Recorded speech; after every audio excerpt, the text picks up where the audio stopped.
Episode 137 of the podcast. This week we'll talk about what subthreshold means and why it's so important to understand this concept and be able to recognize it in our dogs.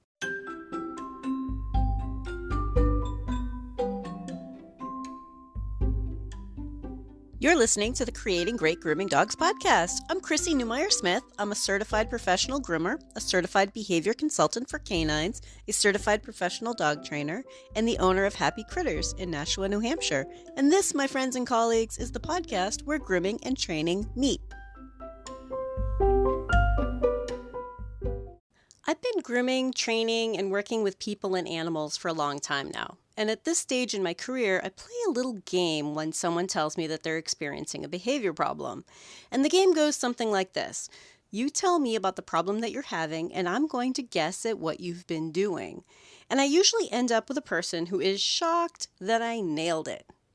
I get responses like, "Are you a mind reader? Is there a hidden camera? How did you guess?"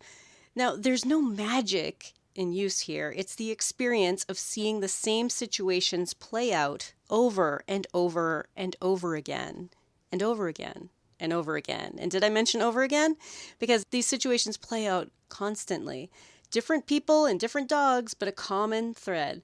The same patterns emerge because we're people who think like people interacting with dogs who think like dogs. That seems really simple, right? Like, oh yeah, right. We're people and we think like people, and they're dogs, and they think like dogs.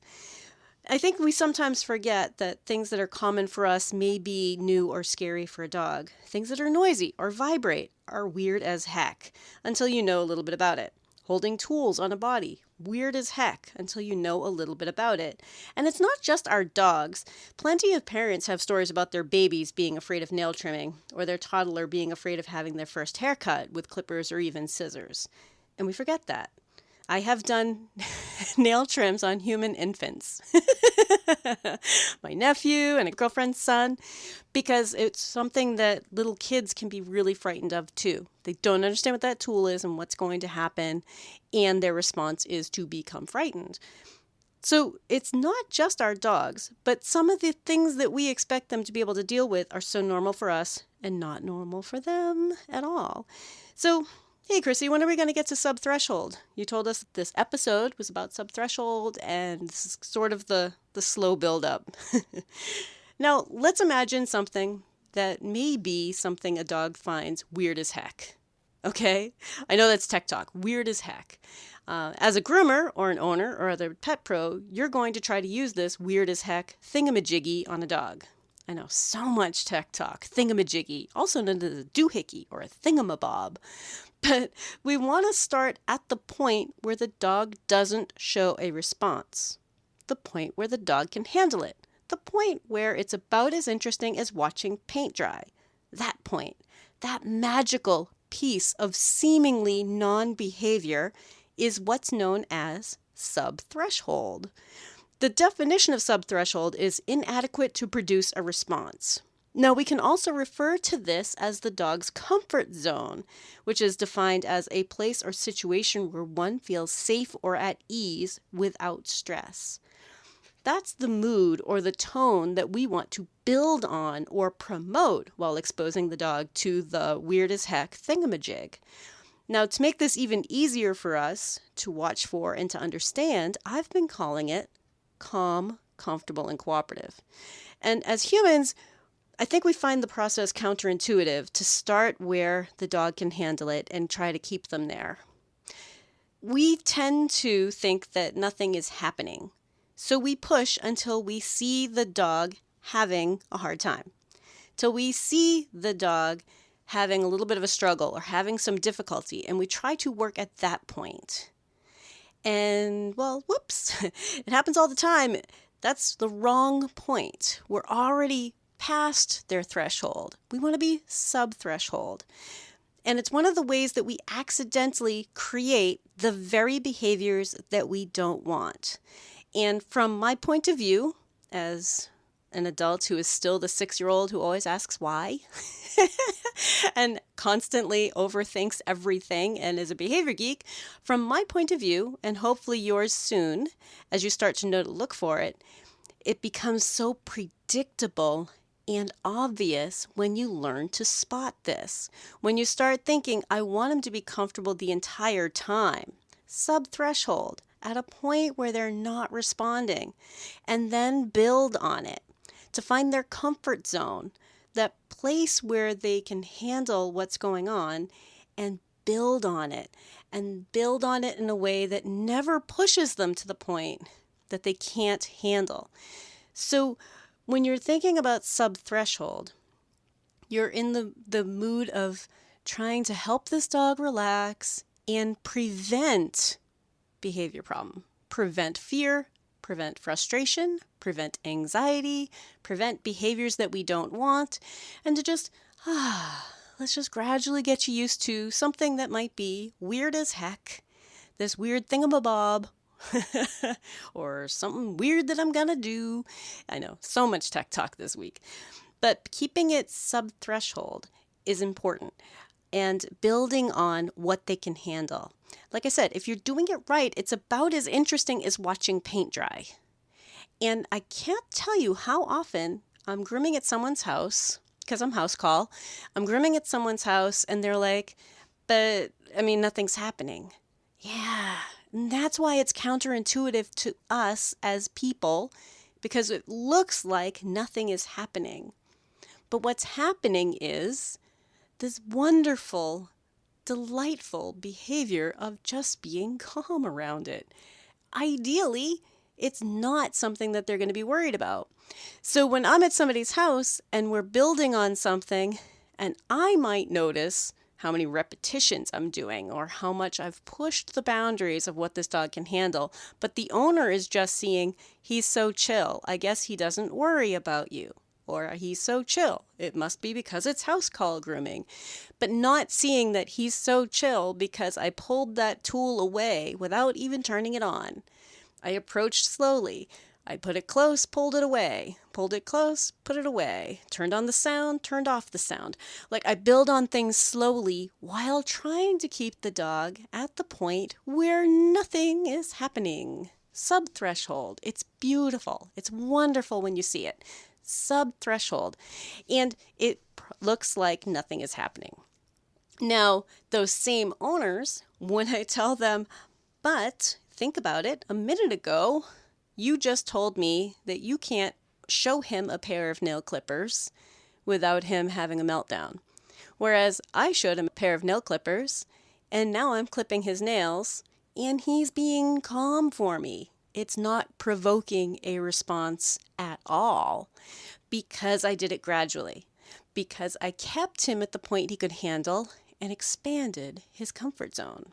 Another example with a friend's human infant. If you try to clamp down while they cry and hope that they're just going to get used to it, that's causing a lot of the problems that we see.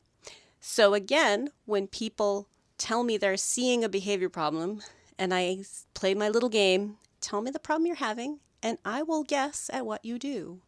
What is really common for humans in general is to push to the point where we are having trouble doing the thing we need to do. Not when the other person or other animal is having trouble with it. We push to the point where we have trouble. Instead, I want you to think about, let's calm this all down and try to prevent behavior problems or minimize behavior problems that might already be there. And in the next part, I am going to give you an example from my past couple of weeks with a new little terrier that I'm grooming. and I can pretty much guess how he's been handled in the past, and I can tell you how I'm handling him now. And I think case studies are a little bit helpful. So that's what we'll talk about next. If you're enjoying this podcast, please remember to subscribe so that you don't miss any episodes, and tell all of your friends. I have this new little terrier. He's about a year old, and the owners found me because they want hand stripping, and it's apparently very hard to find. And the woman who hand strips their other dog said she doesn't want to do anymore. And that's the story they gave me. It seemed a little fishy, but I went with it.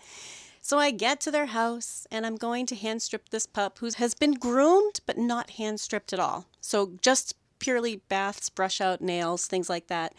I get him on the table, And when I reached toward his face, he was all teeth. Interesting, right? You know, I mean, he's a terrier. This is kind of the things that terriers do. Let's also, for a moment, think about what terriers were bred to do. Terriers were not bred for a cooperative job. We have been selecting them for the ability to, even from a sound sleep, hear rustling and be battle ready, to chase things down, follow them into their den, underground, in the dark, and fight to the death. And we should respect that and not expect them to be another type of dog. Every breed has their own strengths and weaknesses, their own best class in school and their own worst class in school, right? But they were not bred to be cooperative. So when he becomes frightened or stressed out, he turns into rah, rah, rah, rah, which is what we bred them to do. So I don't want him to get stressed out. Subthreshold, right? I want him to be comfortable the whole time. I'm not going to provoke that response. Now, it turns out, as Mom was there, she went, oh, you know, he did get thrown out. They did call us and say to come and pick him up. Yeah, she didn't share that with me initially. And I kind of had it on my radar that the story sounded a little fishy. But owners are always going to have the rose-colored glasses. Well, my dog couldn't have been that bad. Let's try it with somebody else. So she did see that her dog definitely was like, ah. Now, I say, rah, rah, rah, rah. He wasn't actually trying to hurt me. This was still, I'm putting on a big show to tell you I am not pleased with you trying to touch my face. Calm him down. And now I know this is an issue for him. So now my goal is to do a bunch of stuff and not provoke any response at all. Subthreshold. It's not about working through the thing that they're afraid of. It's about preventing it from becoming fearful. Preventing the fear response entirely. A couple ways that I was doing that with this little guy. First of all, I just got him used to having my hands on him. I'm a new person. He's on a table in his house. It's a little weird, you know, and he's never been hand stripped. So we're getting him used to that feel. I'm not going for it. We're not going to do an entire hand strip in one sitting, right? Like we already talked about that. My safety policy and how I work on things. A 1-year-old terrier getting hand stripped for the first time, we're not going to do start to finish and make it beautiful. You got the wrong groomer. If that's what you wanted, that's not me. But now that I know he has some issues and he does this dramatic back off, you know, and that's all it was. It was a promise. If you keep coming at me, I might have to use my teeth for real. And that's not because he's a bad dog. We need to get that out of our heads too. This isn't a respect issue. This isn't about who's in charge or who's alpha or anything like that. It's purely, this makes me uncomfortable, I'm frightened, and I respond in this particular way. The way I have been selected to and bred for God knows how many generations. So I calmed him down. And then when I wanted to go and wanted to be touching his face in a way that keeps him subthreshold, a way that's in his comfort zone, in a way that he is totally 100% comfortable with. That's the goal. That's the sweet spot. That's the magic spot, guys. So what I did was I grabbed one of the treats. And while I put it in front of his nose, and he was sniffing at it and nibbling a little bit at it, and I held it pinched between my finger and my thumb, I touched his face a little bit, and he was like, dude, I don't care. That's fine. You can touch my face while I'm nibbling on a cookie. That's perfect. And I did it a couple times and went back to something else. It's not about just getting his head done and getting it all done now. This is repetitions and repetitions of things that were pleasant. So the next round, did it again. Just treats and touching with fingers. Treats and touching with fingers. Running my fingers through his beard hair without grabbing it. Now, again, the behavior I see, my guess is, in the past, when he was a little bit wiggly, someone grabbed him by the beard hair, gave him a stern no, and held on for dear life, holding his mouth shut while he tried to bite them. That's my guess. Because I've seen it so many times, and that's what he's expecting, and it's not what I let happen. Now, I put the brush next to his face. on another one of those repetitions. Put the treats in his mouth, put the brush up against his face without brushing. We don't have to go for it just because the tool is there. We can hold the tool next to him. I can tell him, hey, this is the tool. Brush on your face. And he can handle that. How cool is that? So anyway, that was our first one, our first grooming session. I saw him the next week. The next week, I was able to brush out his face. And we were working on having scissors near his face. And I'm keeping him sub-threshold. The second session I saw him, there was not one single attempt at teeth on me at all. Now, I could have provoked that, but for what purpose? We all need to get out of this mindset that that's where we're going to win our battle. It's not about winning a battle. It's not a battle of wills that we must win. It's about expanding the comfort zone, finding what the dog is comfortable with already, and helping them feel more comfortable with more brushes near faces, or more touching on their face, or more scissoring, or whatever it is. Loud dryers, distractions in the room, whatever it is that they had trouble with, and expanding on it and building on it, and helping them feel comfortable and safe and supported the entire time. Because for as much as it may sound wishy-washy, second session, this dog let me do his face without incident at all. That was a week. 2 sessions, and the owners weren't working on anything in between. So sometimes I think people think that it would take a lot longer than that. But if I'm helping build trust, I want him to feel safe. I'm trying to build this, and I want him to respond to the things I need him to do and just be agreeable. So the way to teach that is to make those things as pleasant as I can. Or maybe not pleasant, but not unpleasant either. Just blah, no real response at all. We need to think about the long term because he's a little terrier. If something frustrates him, scares him, his response is going to be large and dramatic. Their nervous system is wired that way. So why let him think that it's scary or uncomfortable? I want him to be good for the next 15 years. He's only a year old. I kind of usually tell people 15-year lifespan of grooming sessions. He might be longer than that. He might be 18. He might be 20. Who knows? But generally, if you start thinking 15 years, he's going to have a lot of grooming. If I can teach him to be comfortable with it and push his boundaries in such a way that we're building on that comfort, that will translate to others.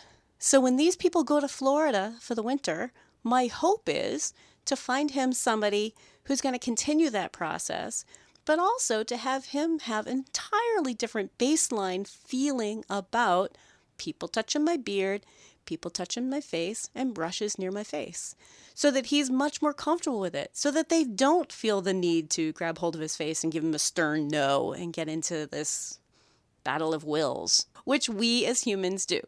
That's humans thinking like humans. We're going to think like humans until we really look at behavior differently. My goal is for him to be better for the vet, better for his owners, better for other groomers. He shouldn't need to have any particular handling issues for his whole life. We can teach him to be happy and good for it. And that's why sub-threshold is important. To be thinking, I want this dog to be comfortable the whole time. If it looks like nothing is happening, that's the sweet spot. That's awesome, right? Of course there's something happening. Unless someone is asleep, behavior is happening. Behavior is always happening. Responses are always continuing. I'm responding to the dog, he's responding to me. Responses are always happening. And if it looks like nothing is happening, that means it's wonderful, fabulous. That's what we want, right? Think about the dog that is a joy to groom is just hanging out and not responding to anything we're doing. except for little responses like continuing to stand or repositioning for us, which, by the way, he was really good with. He got really comfortable with me trying to hand strip his tail and moving around him. I haven't done his nails yet because they don't need to be done yet. He was done pretty recently. We'll see what happens. But this is a little guy who is learning that this isn't scary, even though he used to think it was. And like I said, my little game of show me the behavior you're having, and I'm going to guess what happened. My guess is someone's been trying to control him by holding on to his beard hair. It's really common in the grooming world. Not my go-to. I mean, certainly there are times where holding a dog's hair or holding their mouth shut by their hair is going to keep them from licking, keep their tongue in their mouth while I'm trying to do something, but not usually my go-to. And I think part of that's because I've worked with so many dogs that don't have hair on their face that I just kind of learned a different way of doing it. I have border collies. You can't control them by their face hair. You might be able to control them by an ear, but they don't really have face hair, so it's not an option. But I want you to be thinking about that. Subthreshold is really important for us to understand because we want it to look like nothing is happening. We want it to be about as interesting as watching paint dry and have people looking going, oh, I guess he just likes you. Well, I guess he's just gonna be good, you know? In fact, I wouldn't have provoked that response if she had been upfront with me and said he has been sent home for behavior problems. She was like, oh, he's very, very good. I comb him every day, and totally withheld information.